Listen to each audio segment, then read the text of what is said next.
Well, okay, so I'm sure, first of all, it's a wonderful time because today, after 76 days, according to Master, 76 days, Master came out today for the morning Dharma talk. And if you were there, I think it was something very special. I think most of us were surprised. Usually we get a little heads up on. Okay, so usually we get a little a forewarning about this, and there was no message, there was nothing, and so after the chanting was over, and I was like, whoa, there are a lot of movements. People are like moving around, and lo and behold, we saw our dear master came out today, and it was something special. And as you can see that I'm wearing mask, that's what Master said, right? She saw everybody wearing it.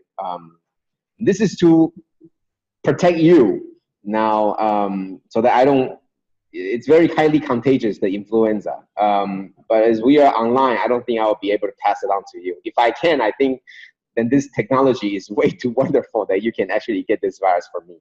So I'm going to take this off. I'm just letting you know that right now here in Taiwan, not here in Taiwan, but here at the abode, everyone is wearing it, as there were too many cases of the influenza. People are getting sick, and that's why Master was getting worried too.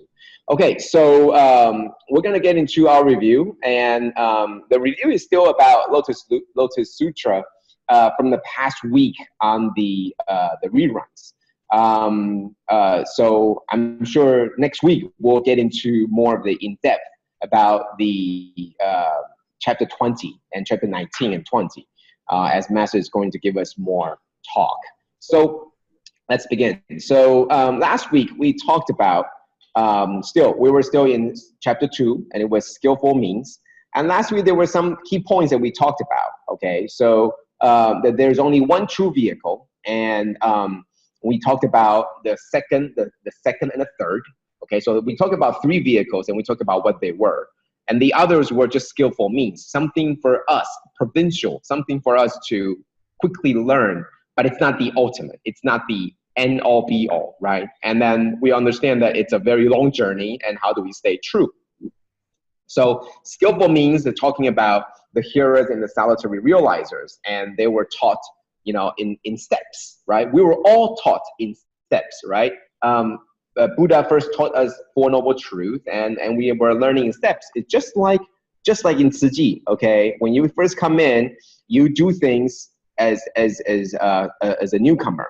And then as you grow more accustomed to what we do, and you believe in the teachings, and you follow the teachings, and you do all these things, then you say, okay, I'm going to go into 见习培训, and then eventually certify, and then continue your path.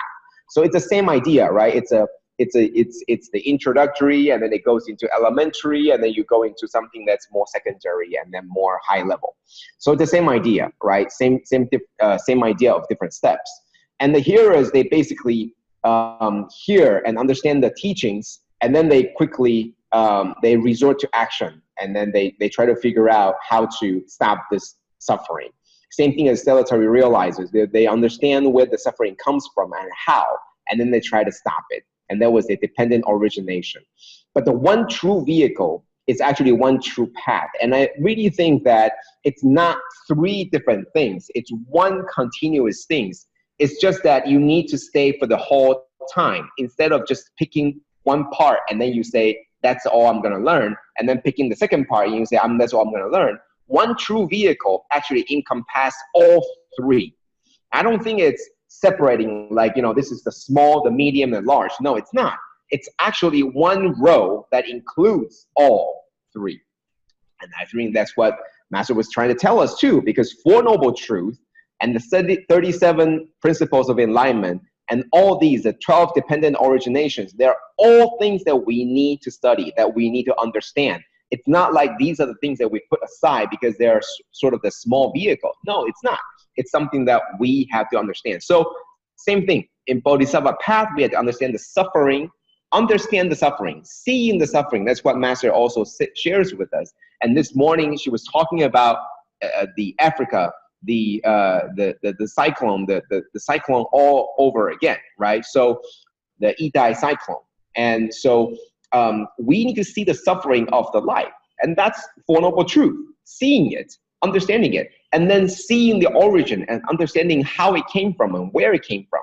And then what do we do about it? And the answer is called the Bodhisattva path. And that's the path where you need to understand it, you need to know where it came from, and then you be on this path. So it's 3 steps that you cannot miss any one. You can't just jump right into the path and say, I'm gonna do something without understanding why and seeing the suffering. You can't do that because then you won't understand fully why you're doing this. You'll just be doing it. So we're gonna get into that today. So Bodhisattva path is long and vast, and you need to stay true.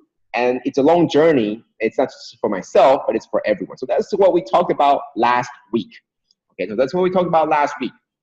And this week, we're gonna be talking about something following the same idea. Still in chapter 2, still skillful means, but it's more in depth about what we're going to do and how we're going to do. So we're gonna continue what we talked about last week.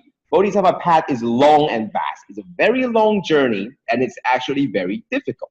So it's very long and it's very vast, and it takes a long time. So how do we not deviate from the path that Master actually gave us a couple stories and couple ways that I've organized for you? And then there's a threefold truth and the ultimate truth that I don't think we're gonna have time to get to, but I'm gonna talk about it. And if we're gonna have time, we're gonna talk about it in the next or future weeks. But it's gonna take some time to explain, okay? So these are the 3 key points that I wanted to cover today. So it's a long and it's very vast. So why is it difficult? Yeah, everybody says it's difficult. Even the hearers and the solitary realizers, they think it's very difficult. That's why it's long. And that's why people drop out. They say, oh, I'm gonna just do this, and that was enough. Why is it difficult? So anything easy, okay? You take something as, easy, but when combined with time will be difficult to maintain, right? For example, walking is easy, or for the healthy individuals, walking is easy, right? But can you walk for the whole day? No, it'd be very difficult.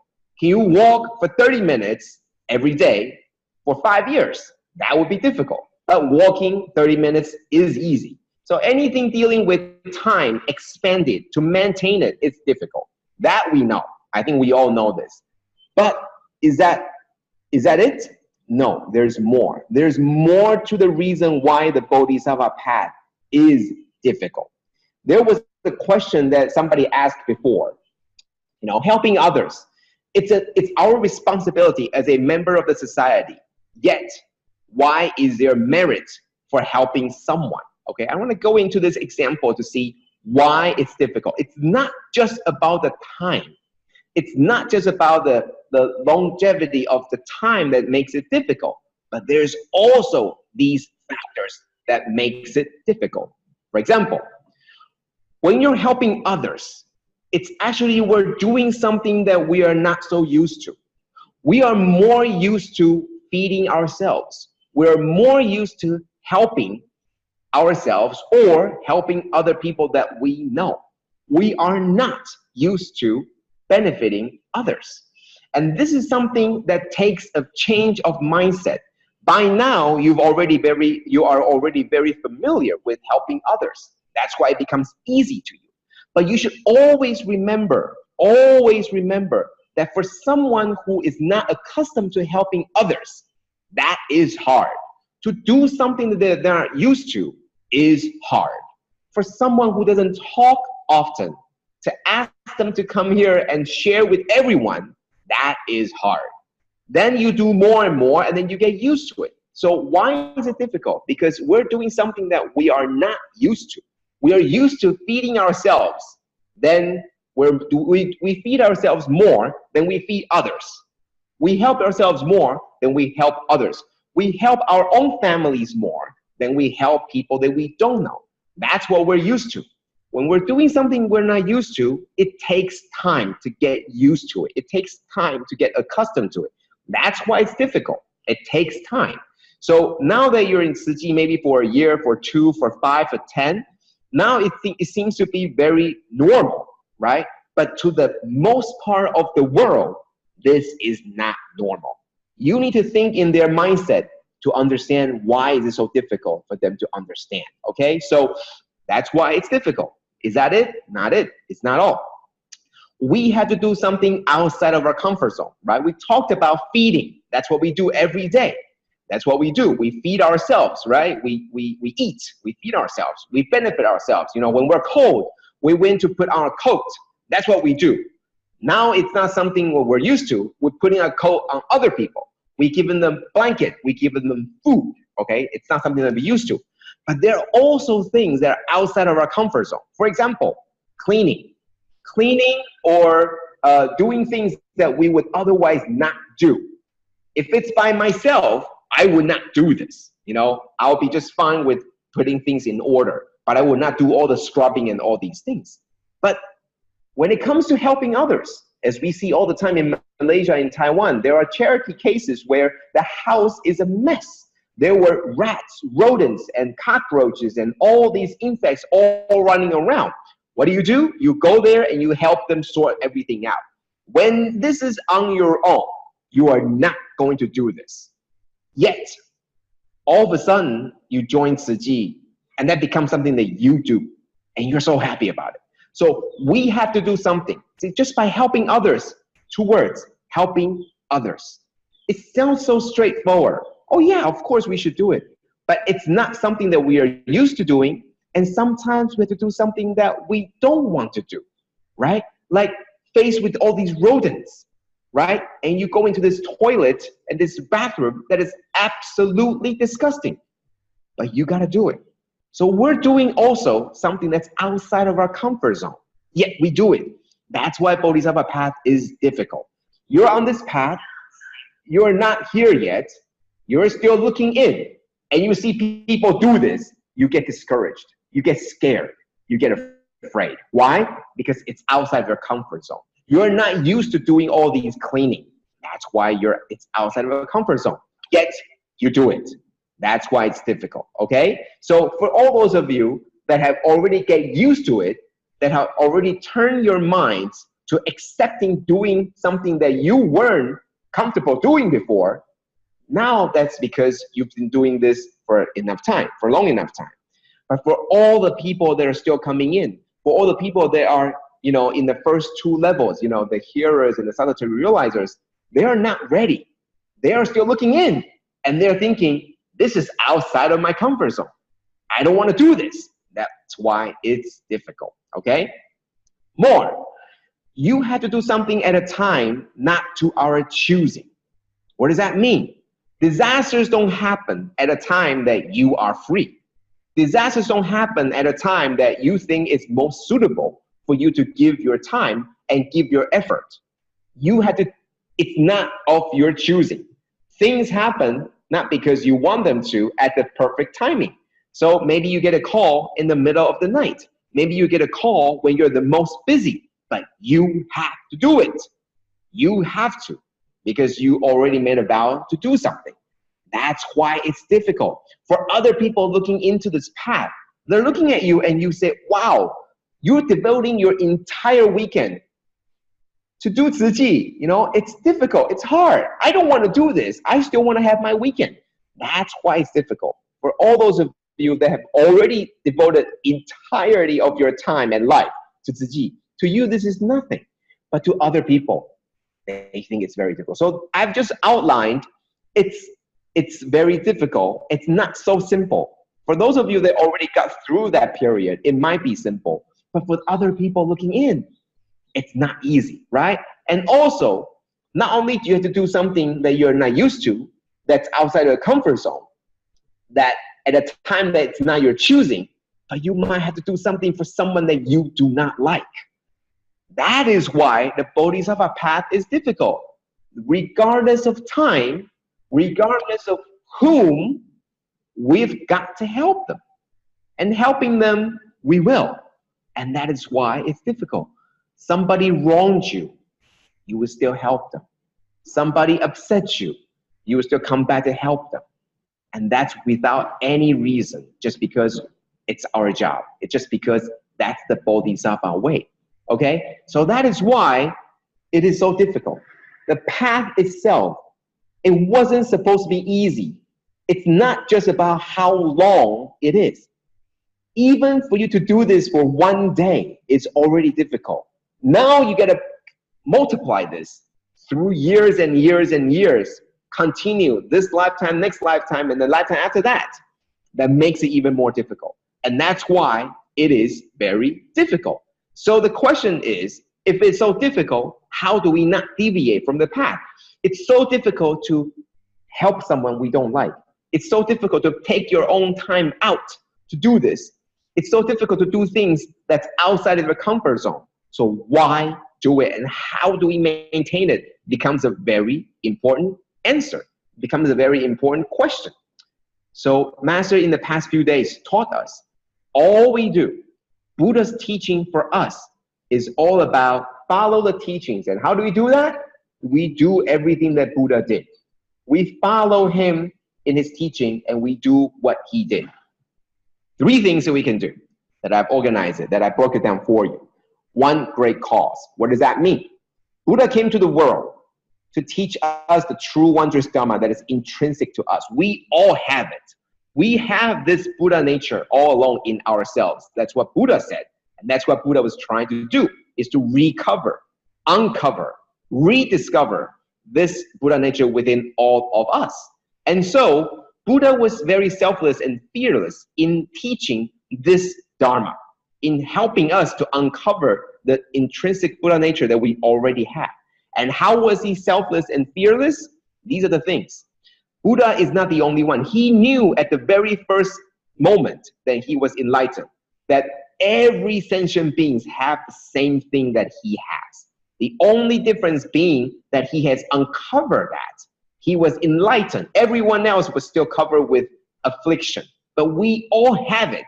You are no better than I am. I am no better than you are. It's just that I'm using my Buddha nature. I have it. You have it, but you haven't used it. Okay? So sometimes we get afraid. Okay? We are afraid to share Dharma, to share what we know, because we are afraid that we will not be the only one anymore. We are not special anymore. If I share this with you, I will not be the one that knows. You will also know. She will also know. And all of a sudden, I am not special anymore. Buddha knew this from the very beginning, that he wasn't special. He was just the one that was able to utilize, to uncover what was already in him. Everyone has it. You just need to uncover it. So he was very dedicated to uncover this Buddha nature in everyone. That was his purpose all along. He knew he wasn't the only one. He was not afraid for others to become like him. In fact, he was encouraging everyone so that others can be even better than him. So that's what Master was sharing these few days in the reruns of the Dharma talk. A true Dharma master, a true master in Dharma will do everything he can, not hold back the teachings, but rather do everything he can to uncover the Buddha nature that is in everyone. In fact, all these Dharma masters, they would try when there is potential.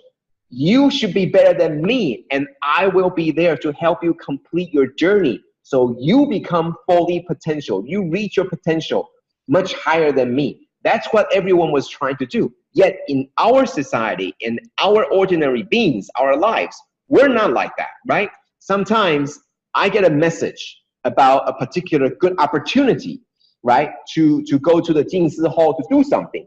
And maybe I will withhold that information. Maybe I withhold that. Maybe I don't tell my other, members of my Xiedi. I don't tell them. And then they don't get to go. And then I get to tell them, I went. I'm special.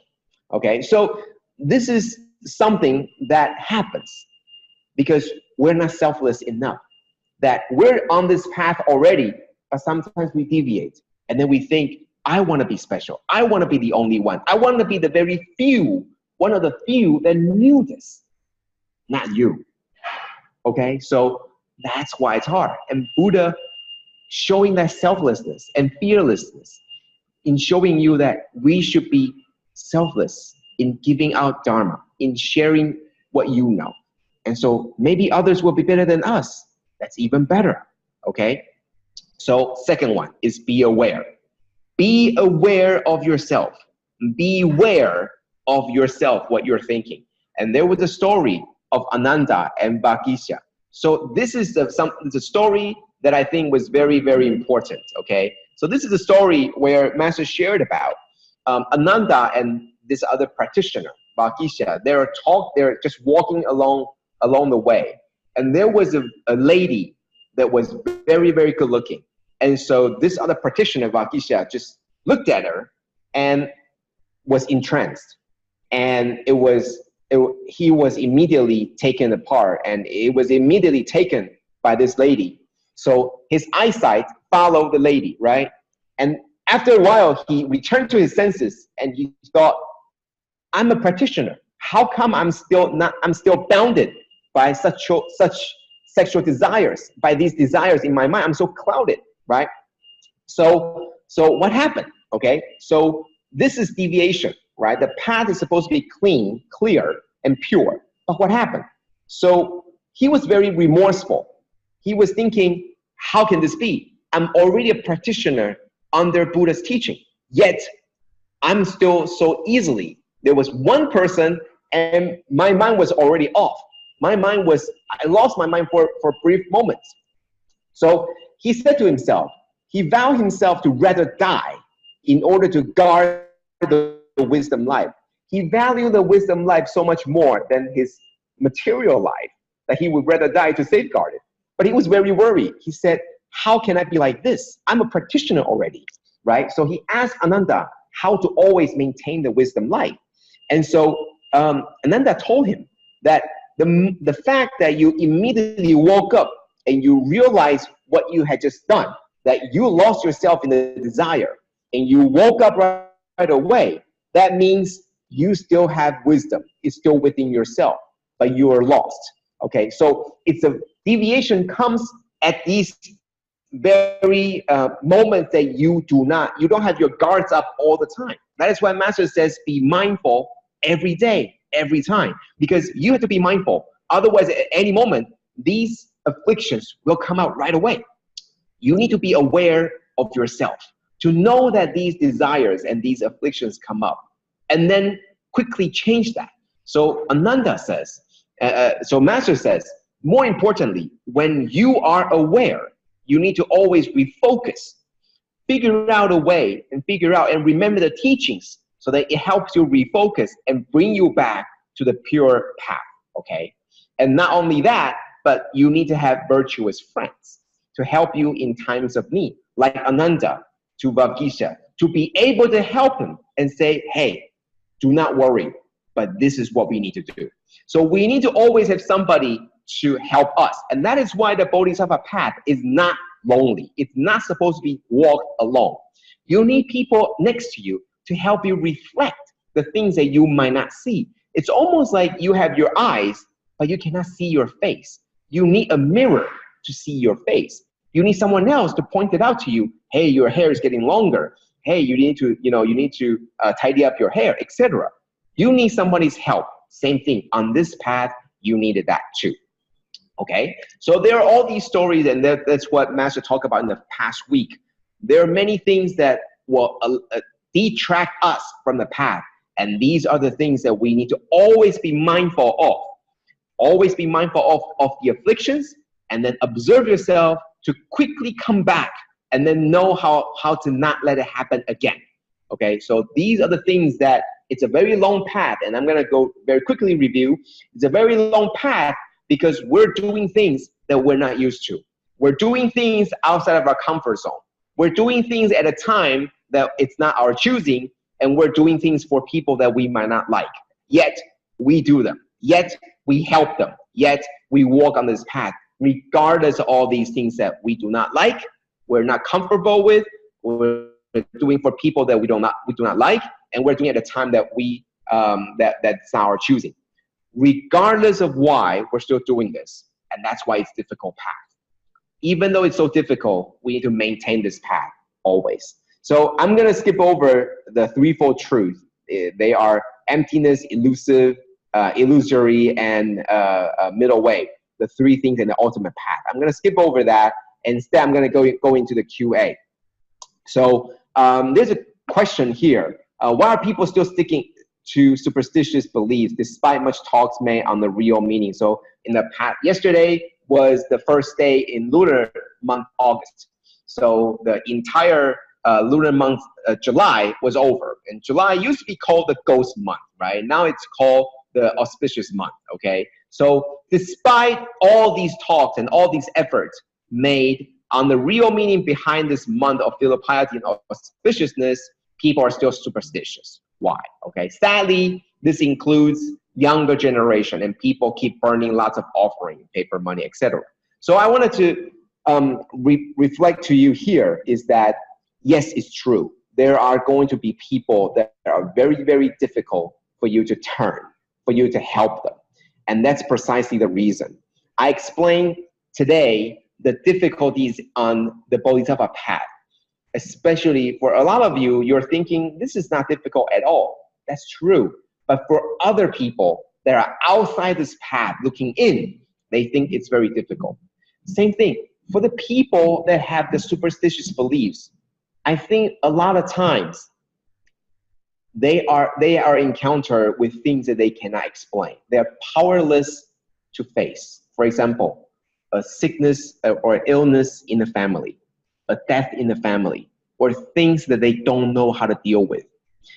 You and we are all, we all have all these accumulated wisdom and the teachings and the knowledge from Master. And for all the people, our virtuous friends and the Dharma masters around us. So that we accumulate that. So when things happen, we have more resources. We have more wisdom to be able to face these very difficult times. Yet for these people, they're superstitious because there are things that they cannot get over. Maybe it's an illness. Maybe it was cancer. Maybe it was still a very difficult trauma. Maybe it was something, a death in the family, illness, sickness, or something prolonged that they don't know how to face. They resort to some power that they don't understand. What we need is the same thing. People looking into the Bodhisattva path, they think it's very difficult. We looking into their path, we also think this is wrong. So how do we move them, take them onto this path? Becomes our task, and it becomes our wisdom, the chance to grow our wisdom. The first step is don't be biased. Don't look at them as thinking that you are superstitious. You are a lower being. You don't understand the true meanings in life. The moment that you feel that way, the wider the gap there is going to be between you and the person that you're trying to help. Rather, trying to understand why that they're so superstitious. Usually there is something that they are faced with that they don't know how to face their difficulties and their problems. So then they will resort to something that they think will help, but they don't know. Now we open up a path, open up a new door to something that they don't know before. That's our job, to open another door, show them the path, pave the way for them, okay? So yes, there are still people that are burning incense, right? So how do we help them? That's where the compassion comes from. It's not to scold them and you think that, don't you know burning is actually bringing more CO2 and bringing more, environmental problems? Don't look at them like that, even though it's true, but you start the origin is compassion. You are trying to help them to figure out, why are you superstitious? It's not because you're, dumb. It must be because some reason. And there's always a reason. And that's where Master teaches us. Always have compassion as your starting point. And then have wisdom as your way and the path to guide you. That's when we can do this. Okay? So that's my sharing for today. And always encouraging everybody. I understand that the person that's going to share next is going to talk about, I think, Africa. But before we go in, I apologize, I lied. I apologize, that wasn't my last. But before I go in, I want to get into the next two questions, which is about patience, okay? It's about patience. Especially here, is it true that a person should already have deep understanding of Tzu Chi principles to be certified? And my answer to this is yes and no, okay? You need to have a deep belonging, the sense of belonging, like you feel this is your home, right? Before you decide that you're gonna devote yourself. And also, number two, you need to have a sense of willingness to learn, okay? If you are already thinking that you have a deep understanding, then you're coming in here, you're not gonna learn, right? Your cup is already full. You're not gonna be able to pour more in. But you have to be willing to learn, to come in here to learn about the Tzu Chi way, to learn about the Tzu Chi path, to learn about our school of thoughts, of teaching. That's what you should be willing to do. And that is a certification is just a step to avow yourself and say, I am willing to learn, and I am willing to open myself up to the teachings that I will be getting here. And not only that, but I will be steadfast, so that when things happen, I will find the answer within the things I have learned to help me get through these challenges and difficulties. Okay? So it's not true that for anyone to be certified, you're already an expert. No, it just means that we are willing to learn more. We are willing to spend more time. We're willing to open our minds to learn more. That's what it means to be certified. Yet it is so difficult, okay? It's always better to know more stories and to know more backgrounds. But the most important thing is you have to be willing to learn more. You have to be willing to spend more time to do, to learn, to prove that this is the path, okay? So quick answer to these two questions. And thank you all. That's my sharing for today. Thank you. And we're going to pass it over to the centers for sharing. Thank you. Oh, Karen, Brother Joe, for such wonderful sharing. Okay, today, as what Brother Joe has said, it's very special and auspicious day. Today, we will have sharing by Brother Hong Chiu on his South Africa volunteering sharing. Good morning, Sifu. We have earlier heard of his sharing during our diligence day. Everyone was so inspired, and we are very grateful we have this opportunity to get this patient brother to share. Wishing him a smooth certification this year. Okay, over to you, Brother Hong Chiu. Good morning to all. Can you see me? Good morning to all. And this is my first time to share on the webcast. I feel difficulty because Bodhisattva pathway, right? So normally I don't know how to speak on the screen without people in front of me. So hopefully my sharing will give you a little bit of my experience during my the days that I went to the South Africa and Zimbabwe. Of course, before I'm going to that, I will share a bit about myself. How can I started with Tzu Chi? It was back then in 2017, where my daughter enrolled into the Thai kindergarten. We started to join some activities that organized by the teacher at the school, and thereafter the community area sister and brothers also invited me to join some few activities that involve in the recycling and as well as the care recipients visit and so forth. So of course, during the pathway, I find myself start to build the faith and also the trust to how to explore more in such activity. I find it to be another platform for me to learn more about the Buddha teaching. When I was small, when I was young, my mom always bring me to our hometown Buddhist associations and during weekends. Whereby there's brothers that who share the Dharma talk. So from young, I can say probably the Buddha teaching really embedded in my inner side.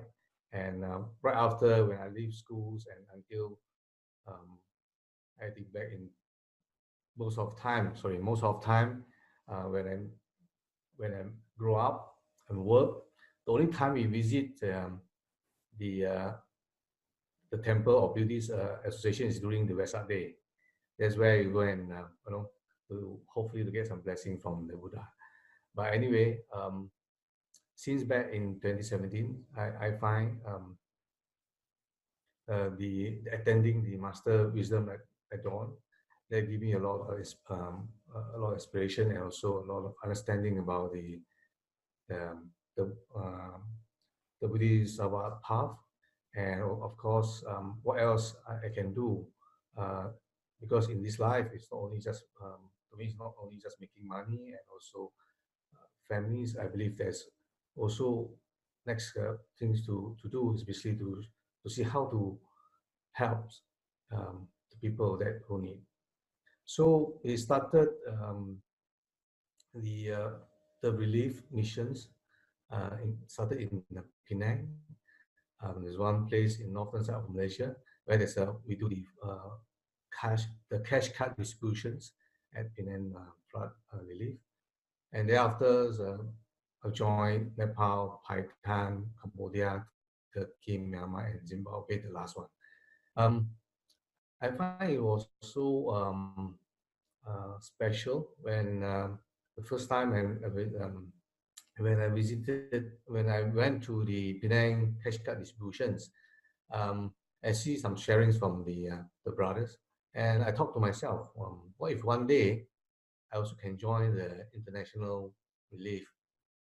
And somehow it's happened, and was invited, and most of the time when I was called, it's like 1 week before the missions, or maybe 1 or 2 days before the missions. Then I need to make my decision at that right point of time. It means I need to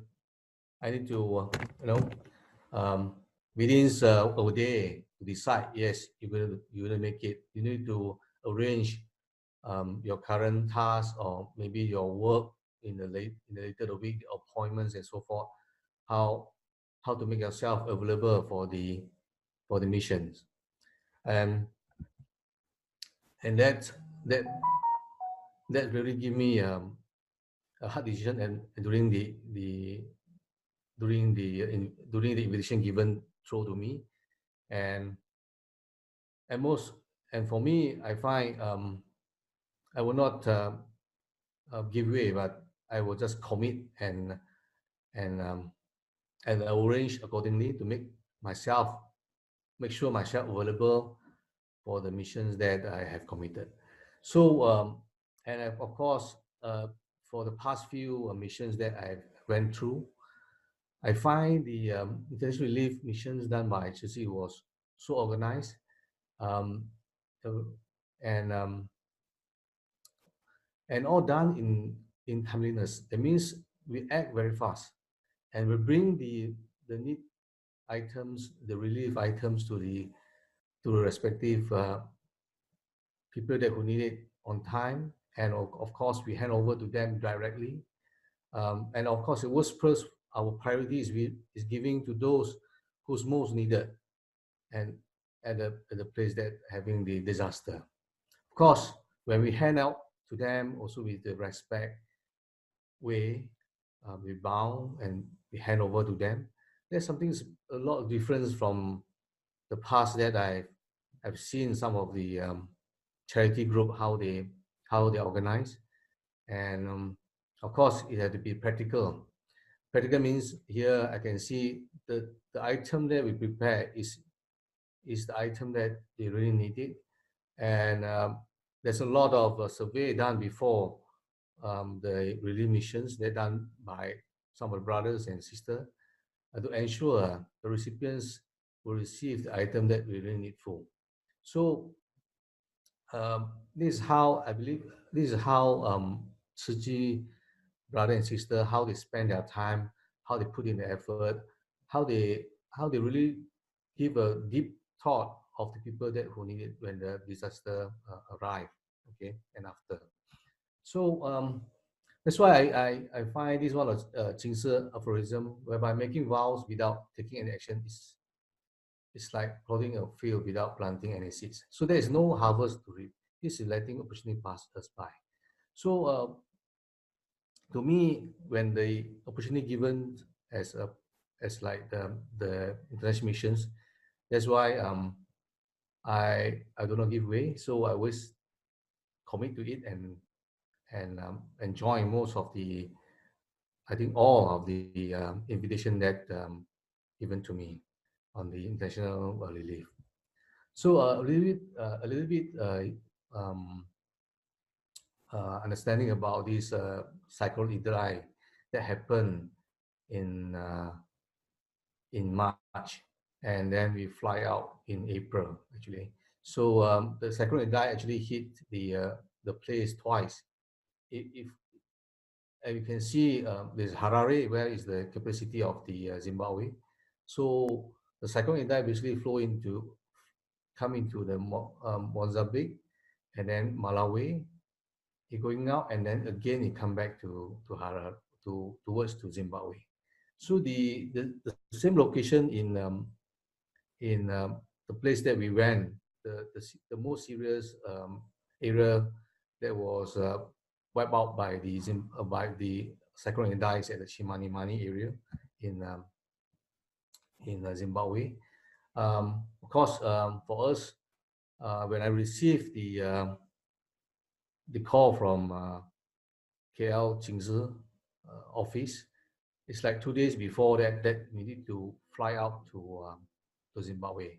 But lucky enough, myself, I've been to Africa area before that, so I have the yellow fever records and so forth. So I think it's like a fate of chance for me to put in my decision during that time to ensure myself go to Zimbabwe.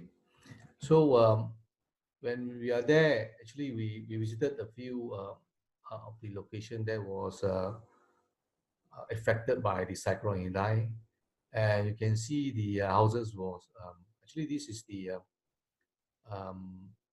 kitchen. Most of this is how they construct the household. They have a living area, then they have a kitchen area. Some of the poor family, they only have a kitchen area. The kitchen area is the one, the picture on the left, whereby it's like a cylindrical way of construct, and the rooftop is straw, grass is built up to make up the rooftop, and inner side basically you can see the way how they construct their structure is basically just um, the piece of stone, and then they will just fix it with the the, um, the ground. I mean, I don't see any cements also along the way, and you can see the internal of the buildings are so simple. They have their own cookware, and they sleep and they eat, and they spend their time in the house in this small little place. So you can see how suffer they are. Uh, if there's no Cyclone Idai, the life in Zimbabwe also very suffering. As Zimbabwe have low employment rates, whereby I think 90% of the people in Zimbabwe was unemployed. So the life is tough and difficult in Zimbabwe. So and then we have a care visit, we have a home visit. Of course, we also pass some of the folder back to them and some of the needed item. One of the schools, you can see the roof is completely blown out by the Cyclone Idai,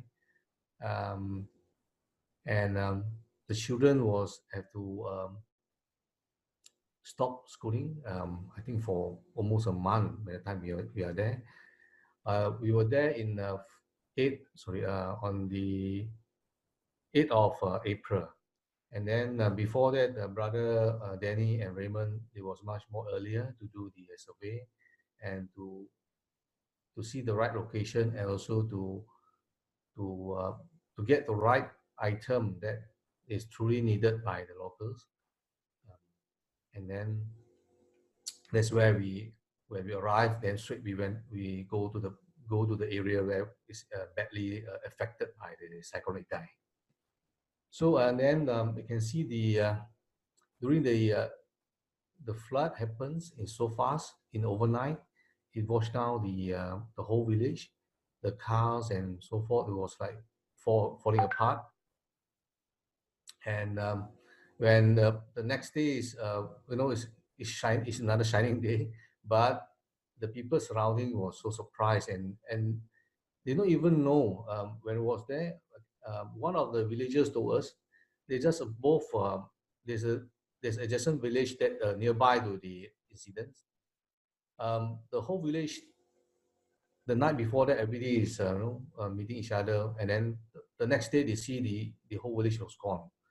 So it's people that was like 200 I think household was like gone in overnight. Some of the family members, when they went back to the place, they were so down. The whole family was passed, and the access to the area was so difficult. The roads, and there's a lot of pothole. But of course, lucky enough, the action by the government was so fast. They engaged some of the China contractors to help to build up the temporary roads. That's where we managed to went in. This is the much more earlier day whereby Brother Chu, when he was there, he was stopped by some of the landslide that covered of the main road, and he had to use some of the smaller road to enter and make the access to the place that would like to do the distribution much more difficult. And you can see this is the fast flow of river. At the first glance, we thought it's a river in the first place, but basically this is not the river. It was the natural made by the Cyclone Idai. This place used to be a place where covered with all the houses and villages where they stay. But in overnight, the water flushed down, and it wipe up all the houses, and I think only left one at one of the further down of the river bank. So the people no choice when the next day they have to cross. Some of the villages have to cross the other side because of the marketplace or the other side of the river. So they have to use these temporary built bridges by the trees. So it's very dangerous. But somehow you see they have carried a lot of things above on top of their head, and they carry along a lot of things, and they have no choice but to cross these the bridges. We actually that time we thought want to try this to cross this bridge, but it's so dangerous where the people local they stop us, and also the local volunteers advise not to do that. Yeah. So you can see this is where the original village whereby it was washed down, and the house on top there's a leftover. You can see it's like when if you are not there before, you thought this is the original river, but actually it's not. So the body is buried under the river, and some of the family member, like this is one of the family member. When he back the boy on the right, when he back from the village in the morning, another village from the morning, he found his whole family, his father, his parents, the sisters was they died overnight. So due to this Cyclone Idai. And of course, on the left is one of the volunteers' relative, also very affected by the cyclone Idai, and the completely family also die during the incidents. So, and of course, we do the distributions at one of the school at Chimanimani. Before we arrive, when we arrive on the spot, the people start to queue up. A lot of people are already outside of the fence of the school, because we do the distribution at one of the school. In the same location, the government have set up also the temporary relief distribution for the villager, and you can see they are waiting there for, I believe they're waiting there for, at that time, I heard they were really there for a few days. Some of them have to walk almost 1 or 2 days to reach this place, because the distribution center was organized by the government, whereby to cover some of the area in that particular town in Chimanimani. So we started our distribution in the raining day. It was quite bad because the access to the place was all muddy road. We was advised by the local, if the rains keep going for a couple of days, for us to come out from the place will be much more difficult because of the mud. Nevertheless, we still proceed with these distributions. We bring in 400 over sheet of this blanket, and we hand out to the locals, as well as the foldable bag. And there's one incident where we need to bring one of the portion of the blanket to another place to distribute. But somehow, due to the bad road conditions, Brother Dennis and Brother Theo, you have to return back to the original place that we were there. So, but somehow, because you can see the muddy road was so bad, the van and also the four-wheel were not able to enter the school. So we need to walk to the side of the fence of the school and start to pass all this blanket back to the original place there where we started the distribution. And we have to arrange everybody to come back to the school, and then to hand out the blanket. And then when we were out from the Chimanimani, we did another distributions at in one of the locations that organized by Brother Chu. The village start to come, and actually a few of them, they share with us. You can see the bag of rice that we pass to them. Actually, rice to them is very precious, because they do not normally having rice. They have a mealie meal. It's like a protein type of powder. It's like a flour powder. They do their local dishes called they call it saza. So it's a powder whereby mixed with water, and then we stir it until it's very sticky. It's like sticky powder kind of form of food. So of course, some location there's no place for us, proper place for us to do distribution. You just do it under the tree. Okay, so and then we not only hand out the rice, we also hand out the cooking oil and also the soap bar. So the challenge that we face at first when I received these missions is to travel 24 hours from Malaysia to Zimbabwe. They stop by at Dubai, and then one more stop in Zambia, and then lastly arrive at Harare. So the first challenge that we have to go through. Of course, when we arrive, and then the next day we have our goods ready. We move on. We move to the Chimanimani. Along the way, you can see the scenery is nice. The weather is clear. One brother shares is like the weather is almost like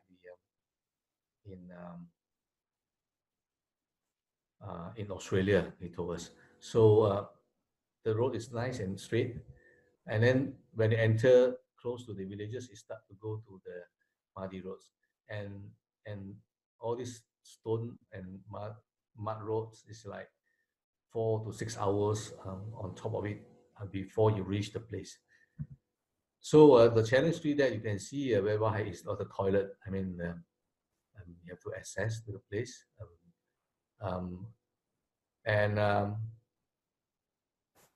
Some of the locals, I mean, most of the locals, they're okay, but for us, it's quite a challenge. You can see how the toilet was built. It's open, and there's no water. There's no proper shower room for you. The only way is basically to take your own pill and to hide under a tree and do your own washing. This is what the local told us. So this is the challenge that we have faced in Zimbabwe. Of course, along when we travel, we have no choice. We have to take bread. Most of the time we're having bread. This is the bread actually is what we do is they put in the chips together with the bread, and then you have it during your travels. And of course, bread is a faster way to prepare. So this is what we need to go through. And of course, it's raining. I mean, because some of the volunteers did not prepare the raincoat. So, and now what we did is we used the plastic bags whereby it's going to that it was packing the blanket, and we cut 3 holes, one for the head and 2 for the arms. So that's make the temporary raincoat for us during the day. Then it's like challenge 6 will be whereby you have to prepare yourself, sleep in the classrooms, and but lucky enough we have enough foldable bag for ourselves, and then this is where we need to where the place that we had in Chimani, we stay for 3 nights in the same place, and the 4th day we need to leave immediately due to the bad weather. So of course, it's all muddy. You can see it's. Do you want to walk? Also very difficult. That brings me to remember. Someone said, 前脚走，后脚放, right? So when you step ahead, and then the next step you have to leave from the back. So every step you walk on the earth, Mother Earth, you walk slowly, carefully. That is where that you feel do not make the earth, Mother Earth pain, So that is where when you on that road, you cannot step too heavily. If not, then the whole shoes will stuck in the mud. Because we do our own washing, and this is saza, the local food that we had when it was there. So is the powder form, and take a little bit of these salty vegetables that prepared by the locals, then we everybody had along. So you can see the local how they had it together, whereby they put the saza in one big pail, and everybody just gather together, and you grab a bit and grab a bit, and that is the meal for the day. Yeah. So when we leave the place, due to bad road conditions, the van that we use is not a normal 4-wheel, so it's very difficult to move out from the road. So lucky enough, there's one of the China contractors. They help us with using their bulldozer and pull us out from, I think, almost a kilometer away from the place that we did the distributions. We also did the same. We had to push the car out from the mud. Everybody came down, put the effort together to ensure ourselves relief from the hard muddy. And in Zimbabwe, to get petrol or gas is very difficult. So you have to really bring your own gas in your car. I think this morning, Master also shared about the Zimbabwe volunteers, where they need to bring, as well as the water cleansing water bottles. Yes, that whereby we did the same when we at the spot. So, but because of the distance was so far, a lot of things to bring along. So the gas is one of the things that you should not leave back, because to get a gas station in the location, the rural area, is very difficult. So, but nevertheless, we find once you have great love, when you arrive at the in Zimbabwe, even though we are 8,000 kilometers far away, when we arrive, the first time for me to meet the local volunteers, but everybody's heart was so close because we only got one mission. The mission is to bring our items, the blankets, to the people that who is badly hit by the disaster. So with the great love, when you are there, even though it's like 24 hours flight, even though you don't have a good sleep or a good rest along the way, but everybody is so energetic to move the blanket, to move um, the bed and all those items into the truck, and then the next days again you only have like maybe 4 to 6 hour rest, and then you continue your journey for another 8 hours on the road before you manage to reach the place. And throughout this, I find actually our spirit was so high. Everybody was so um, touched, and then how as long as our heart is all together, you can see how the local was so adorable. And then no matter how, no matter what you, no matter how difficult it was during that time, as long as we have a, a strong team, no matter how far we are, our hearts still connected together, and that's what we do for the people we need, they need. So, and of course, um, aside of the difficulties, we also have some joyous time whereby we cook ourselves. We bring our own curries at the Brother Cho's place, and that is a curry that we had before we head back to Malaysia. So what do I learn during process? Basically, I find we really need to what we have today compared to others. Actually, there's is much more better than people in Zimbabwe, and of course to some of the poor family. So we always need gratitude. What I receive from the work, from the people, of course, always be understanding and accommodate um, our families, our friends, our brother and sister when we're on the missions. And of course, throughout this experience and um, the missions that I attended, I find the kindness and compassion is what we need to we need to do. And with that, of course, you enjoy, you have joy, and it's a lot more different from the world in your current world, current activities, or current daily life that we had in our work, and of course in the people that we meet. Of course, I think with Tzu Chi and with the teaching by master, I could definitely able to promote the spirits of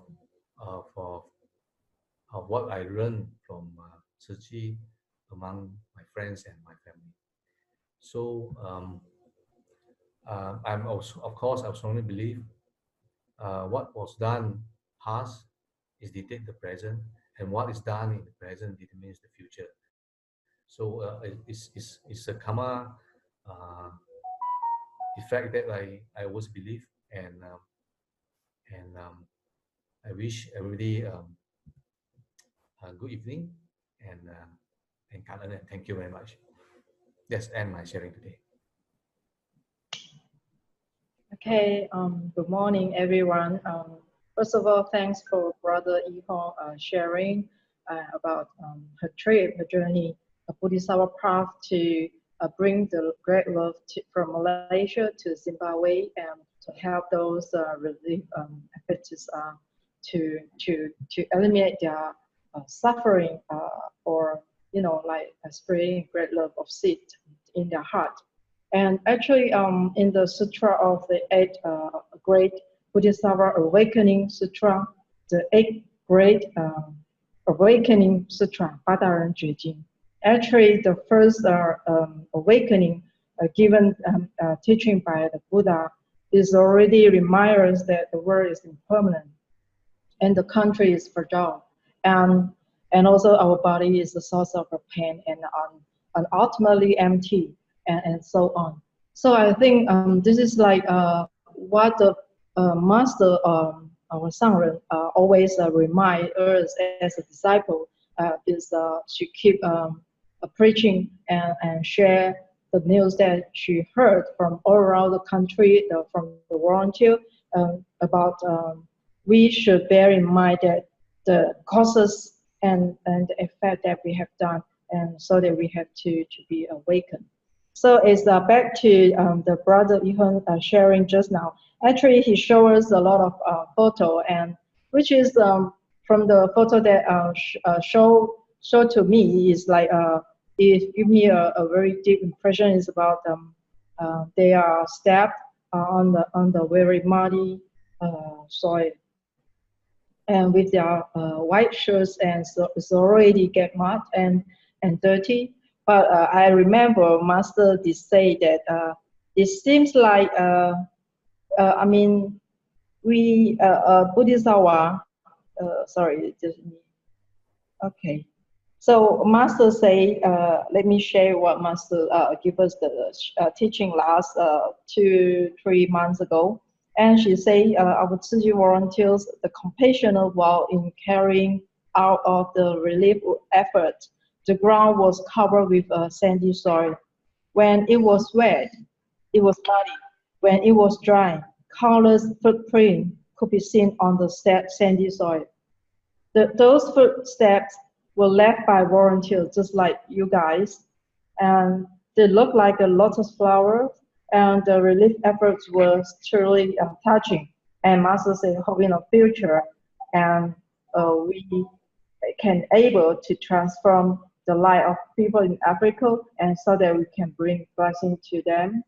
And this is Master say she look forward to seeing people in the suffering can open up their heart and pave a spiritual path and walk the Bodhisattva path in the local country. So, and we need to know, to let more people know about the disaster relief for what we have done, and so that we can keep on sharing to the people that we know. So, regarding the suffering Africa, this is the hope that we all volunteer can keep, sharing to others, and so that everyone can get inspired. So I think the time is past 10 of April, so I think it's time to stop my feedback. Thanks all.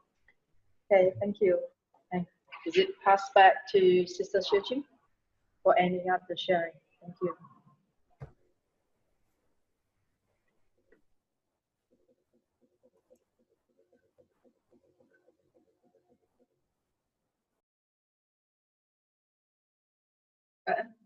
Cảm ơn sư phụ, cảm ơn brother Joe, cảm ơn Hong Chiu brother. There are so much things to be grateful of today, and we are also very grateful because Master comes alive today, and Master asks us all to stay diligent and take good care. Cảm ơn everyone for lots of heartfelt and wisdom sharing. Thank you, brothers and sisters, for your presence. Hope that each of us will sustain the Dharma joy and take in another piece of Dharma and Hualien love to our life.